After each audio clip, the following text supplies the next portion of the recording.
Broadcasting from the business capital of the world, this is the Podcast Business News Network.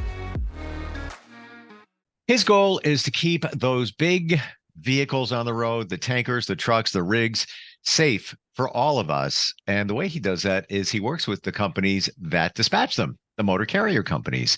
DOTtrainingsolutions.com is his website. What happens when these vehicles hit bad weather? We're going to talk about that today with Matt Freeman. He's back with us. Hey, Matt, how you doing? Hey, doing well. Thanks for having me back again, Steve. So it's so funny. We've been talking for a number of weeks now, and whenever I see a rig, I saw a tanker yesterday carrying some type of fuel. Now I'm looking at them. Now I'm paying attention. And I got to tell you, I was at a stoplight and it was crossing in front of me. And I'm thinking to myself, how the heck does it carry that much weight? Just the I don't forget what it's called, but the cab, the engine, all of that. Mm-hmm. The tractor. Is that what it's called? The truck itself, they call it the tractor. Got it. So that's why they say tractor trailer. Trailer. Got it. Okay. Yeah. It was just escaped my mind. So much weight, I got to believe, with a full cargo of fuel, liquid back there. I'm amazed how it gets done. And then I'm looking at the placards on the side, and this one, it was red, and there was two of them, and I believe they said the same thing, and it was 12 something. I just remember 1203 maybe. Yes. Yeah. Mm-hmm. What Gasoline. is that? It was gas. Okay. Gasoline. Wow. Mm-hmm. Wow. How are the tractors able to pull that much weight? That's what they're designed for. And what I mean by that is, each trailer, each truck is designed to be able to transport so much, right? And I know at one time we talked about, when does a truck become considered a CDL vehicle? We always say, go look at the gross vehicle weight rating of the vehicle, right? So you got to go by the gross vehicle weight rating, and you also got to look at the trailer to see what the trailer weight is, okay, as well. And in general, you're looking at an average of what's allowed is 80,000 pounds. So when you're looking at these big rigs, you have to assume, that there could be at any given time 80,000 pounds, weight wise, on those trailers and Crazy. Vehicle both. Yeah. Yeah. You think of a conventional car. What is that? 4,000 pounds ish, or, somewhere in that Maybe. territory. Yeah. Maybe. Yeah. This is 80,000, and the tractor, yeah, it's obviously bigger than a standard sedan, but not like a huge amount, but it's a huge amount more weight that it's carrying. Amazing. Yeah. With the weights, what you're talking about, you still got to look at the weight laws in the states. And, they only allow so much weight on their roads, before it really starts tearing up and damaging, for bridge laws. That's a big thing. You can't have something over the set weight to go over a bridge because they're made to hold so much weight, right? Wow. So, just little off on, segue off here, which still comes into weather conditions. That's why you see a lot of repairs on these roadways. Bridges around all the states for the last several years now, because, they can't hold the weight that they used to hold, just because they're old. Or older, should I say. So that's where these weights really come in, because you don't want to, you see the movies where you see the truck going over a crumbled up, wooden bridge, and you're just hoping it gets across, Right. Yeah. Things aren't that bad today. Now maybe we're driving out in the jungle or something, but, so there's why the concern on the weight is. Really, it is. That's a good but bad example at the same time, to kind of wonder how much stress that these heavy loads put on there. And a segue with the weights, real quick into the weather conditions. Right now, what do we deal with this time of year? Storms. And what comes with the storms? Wind. Yes. Heavy rains. These tankers, these everyday general freight haulers, these big box trailers, they got a lot of weight on them. and there's a lot of wind blowing out there. I just some of the things I wanted to talk about today was the safety concerns for both the driver of the truck, the trailer, and the everyday public. We kind of talked about before safe distance. So, you ever drive down the road and you see the wind whipping up and you see that trailer in front of you and it's just kind of doing one of these deals because he's trying to stay on the road. The wind's blowing him around. So just think now in the conditions whenever it's hard to see because of heavy rain, the wind's blowing, super, 40, 50 mile an hour, probably in storms, it may be faster. Um, being safe out there, and these guys, they got a hard job when it comes to a storm because, what's their job? To get that product, whatever it may be, to the main source, to their destination. And when you're seeing these guys out there in the storms, keep that safe distance. They're doing everything they can to keep those vehicles in the road. And I think it's good, a good safe distance learning on, you don't know what's in that trailer. Sure. And, when I see that, when there's storms coming up, I make sure I'm not real close because if he has to stop sudden, what's going to happen to me? If I don't go around him, if I can't swerve, I could potentially go underneath him. The wind blows and just, incidents happen. That trailer goes over. I mean, we've seen news stories where the winds picked up trailers and just set them on the side of the road like it's nothing. So it's this time of year. Everybody's got to be very careful when it comes to the storms, the wind, the rain, everything that goes with it. Sure, and they come out of nowhere here in the New York area. This was last week. It was Thursday. Out of nowhere, about 8:30 at night, gale force winds with a storm that just rolled in. And somebody texted me. They were driving. They were like, "I can't believe what's going on." I'm like, "What? What's up?"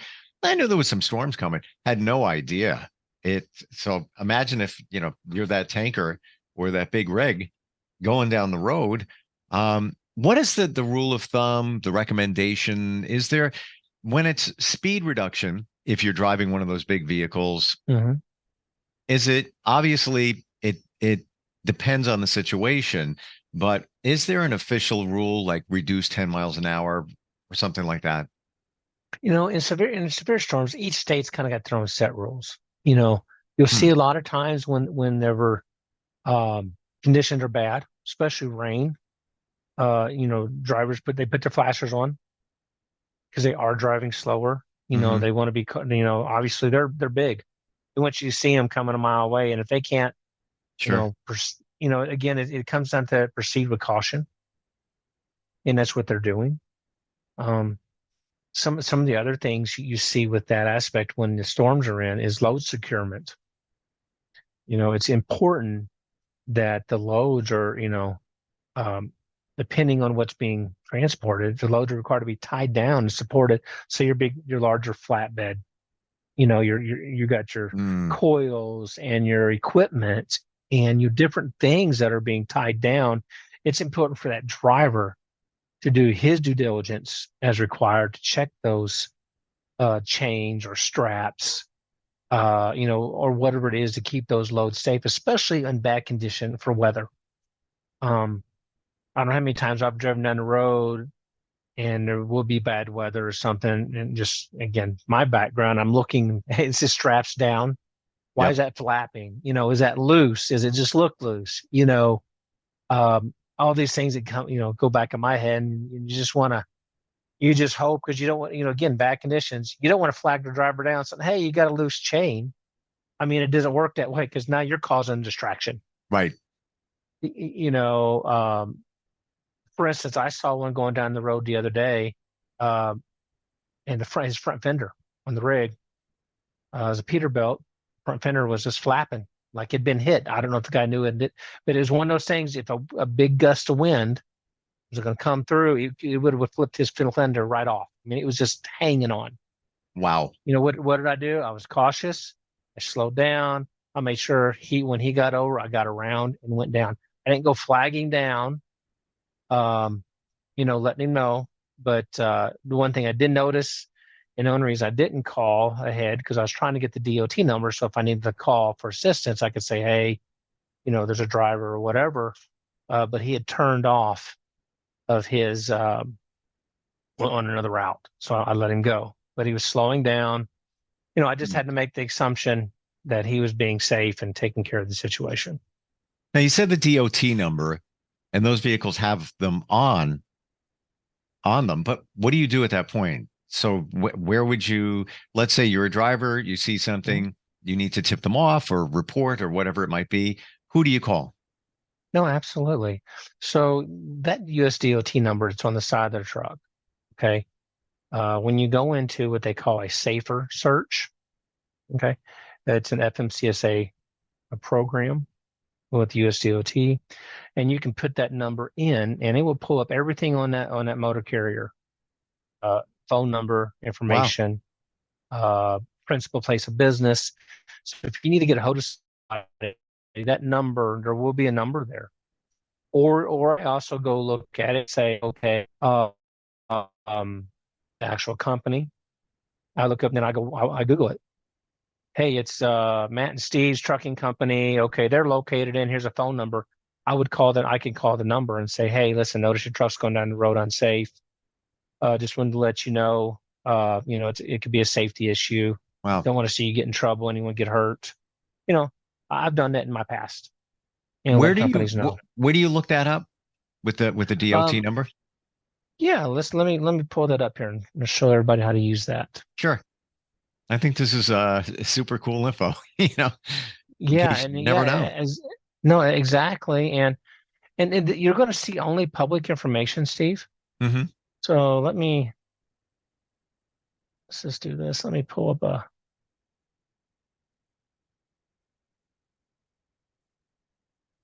mm, Let me get something pulled up here.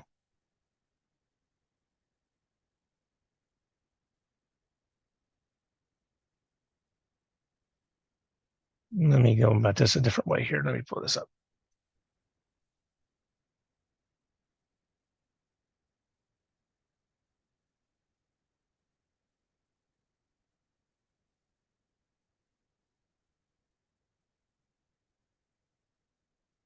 I'm trying to make sure I got the right one here. Hmm. Okay, here we go. So if I share my screen, Oh, you know what? Let me give you permission to do that. I just realized yeah. that. Hang So on yeah, one this is second. this is for public. Anybody can use There we go. this. Okay. And so let's share this here. Okay, everybody see my screen? Yep. So if you go to safer.fmcsa.dot.gov / company snapshot. Okay. So right here, I just got some random companies in here right now. So if you see like a DOT number that you're looking for, Hmm. I don't even know who these guys are. I'm just going to pick a random one here. This one's called Bridge Diagnostics. Okay, well, that one didn't work. So it's going to tell you if, let's see here. I'm just trying to think of one. Do you know one Well, off the top of your head it says here? name, so you might have to check off name if you're not putting in a DOT number. Yep, good point.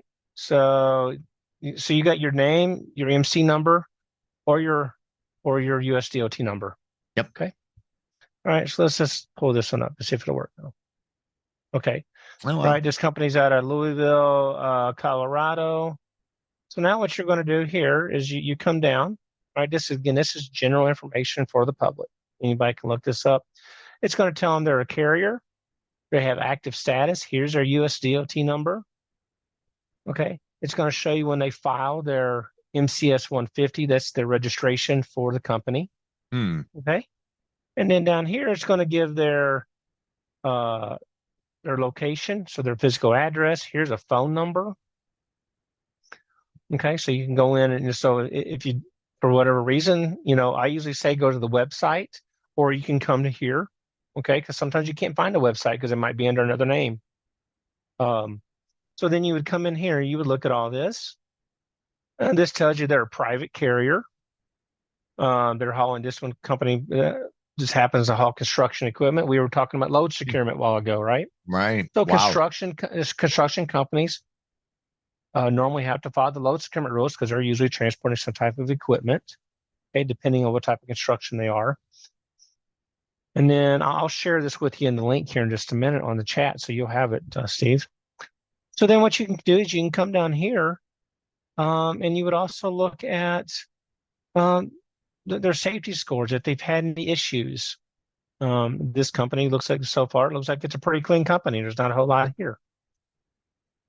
But the key thing here is, you're getting the primary information. If you see something, or you notice anything, you can always call their headquarters or something and say, hey, saw a truck. It's always helpful if you can get like a unit number or a license plate off the truck. So when you call and say, hey, I saw truck 24, it looked like there's some bad damage on the side, just concerned. Mm-hmm. I wanted to let someone know, didn't want to see anyone get hurt. And again, not, I mean, I support, it's all about safety. If someone's doing something illegal, they have a way to call and let somebody know either way. And again, it's about keeping our roads safe, regardless of what the phone call is. So the DOT number, is that going to be the same number on all of their trucks? Let's say one company and that DOT number, they put that on all their trucks, just one number. Yes. Okay. Each DOT number represents that company. And you can have, 5 different sites around the state, around the country, but it's still going to be one DOT number because it's that company name. I look at a DOT number kind of like your social security number. Okay. Yep. Everything about you follows that social security number. Everything about that company follows that DOT number. So every time that truck gets pulled over, every time there's an accident, every time anything they do follows that DOT number, which is that company name. So that's how important that DOT number is. So I know we kind of segued away from the weather thing, but there's a lot of good stuff here that we're asking questions about, and sure. It all comes down to safety. And this is a good segue. I'm surprised we've never talked about this. This is a really great topic to talk about on how we look at our customers and their safety each day. Again, this is general public information, so we're not showing anything here that is, as long as you know where to go, you're going to see it. So we won't, because it's general information, we won't see violations, history, things like that. Well, so if you go up here where this says SMS, you know how we always talk about the SMS report? How the government keeps track of all your roadside inspections.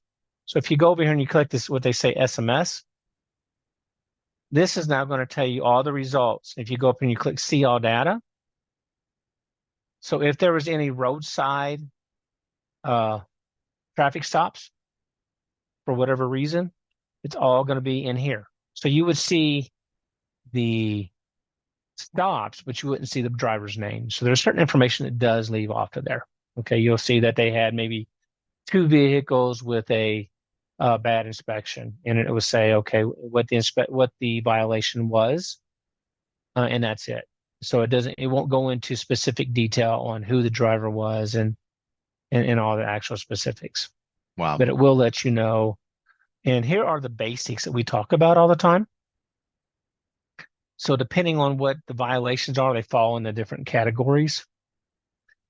So this is some really good stuff. So when you're driving down the road, now that you're noticing the trucks out there, if you look up a DOT number, there's nothing wrong. If you're sitting on a stoplight and you catch a quick snapshot and you want to look up the DOT number, nothing says you can't go back and look that up.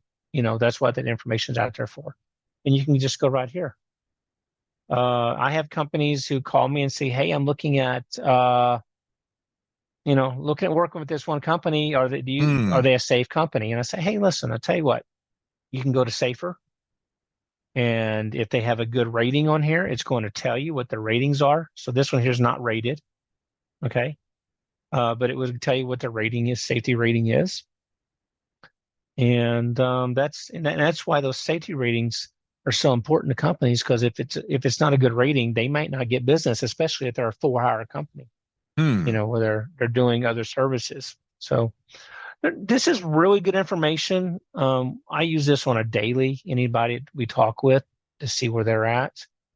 And Wow. it helps them understand that maybe they didn't realize, oh wow, I got a bad driver and didn't realize it. Why Or why does this company not have a safety rating?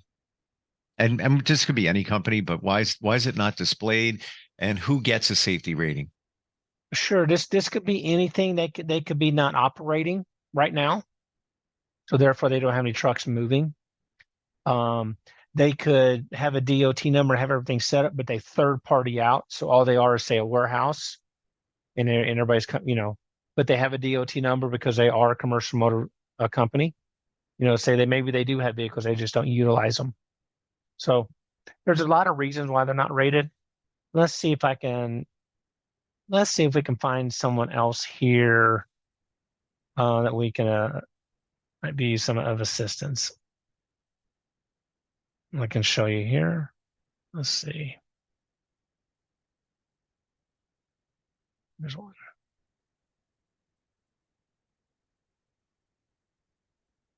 Okay, here's a company in California. They are authorized for hire. Okay, their status is active. They're a cargo tank. They transport. Okay, they're a carrier and cargo tanks. Okay, so they transport fuel. Um, so they're authorized for property. Just some basic things saying what their authority levels are. Okay, that's all this is saying. Here's their MC number, and where is their DOT? Here's their US DOT number right here. Okay. They transport liquids and gases. Wow. They've had a total of 424 vehicle inspections in the time period for the report here, which is 24 months. They have a satisfactory rating on their last full review of the company. Here it says the last review that they had was in 2022. It shows non-rateable. And the reason they give them a non-rateable is because they didn't do a full, complete review of everything. They only did a partial review. Okay. Okay. So it doesn't mean that Now, there's immediate reason for concern. It just wasn't a full evaluation. correct. Okay. Correct. That's right. So when they got their last big compliance review of the company, they had satisfactory. So if you come in here, just to kind of show you here what we got. So you go up here and click see all. So this here is what it's going to show you as this is a really good company. They got great safety rating. Again, it says satisfactory. This tells you how many vehicles, and they have 199 vehicles, 229 drivers. Wow. Had 455 inspections. This is the national average out of service rate. Okay, so once this number gets close to the numbers over here, then we start having issues. Okay, because if you start getting above that national average, now you're getting a chance to get flagged. Okay, why are you going above? All right. Argo, as a company, consulting and training company, we want this to be as close to zero as we can get it. Okay, we don't ever want this to get high. But how this number is affected is by these numbers right here. Okay, see the measures here? Sure. This is where these percentages come from. So if you go down here, this is all the roadside stops that they have received. All right, so you'll see what they were. This is the severity of the weight level rating, kind of like points, like on a driver's license in cents. Okay, but this just helps with that percentage. Okay. This guy, failure to obey traffic control device, so he got wrote up for unsafe driving. It went into that category. Okay. So when we come back up here, see, here's unsafe driving. So that's the category that violation went into. Wow. We're out of Okay. time. This is like so cool. Oh, wow. It's like, yeah, it just like flew right by. It's almost like we're peeling the curtain and taking a look. Really, really cool. Thanks for sharing that. That gives you so much information, and especially if you're thinking about hiring a company for transportation. But on the flip side, this is why it's so important that somebody make sure the owner make sure that his company is safe with your help, because it's all out there. DOTtrainingsolutions.com is the website, and anybody's got questions, they can just reach out to you, Matt, right? Yeah, absolutely. Give me a call, shoot us an email, look us up on our website, DOTtrainingsolutions.com. Or you can reach me at Matt at DOT Training Solutions. If you want to find any your information, you can go to info at DOTtrainingsolutions.com. And phone number is direct number 573-416-8203. Thanks for all the details today. Really interesting. We'll catch up next time. All right. Sounds good. Thank you, Thanks. Steve. We'll be right back.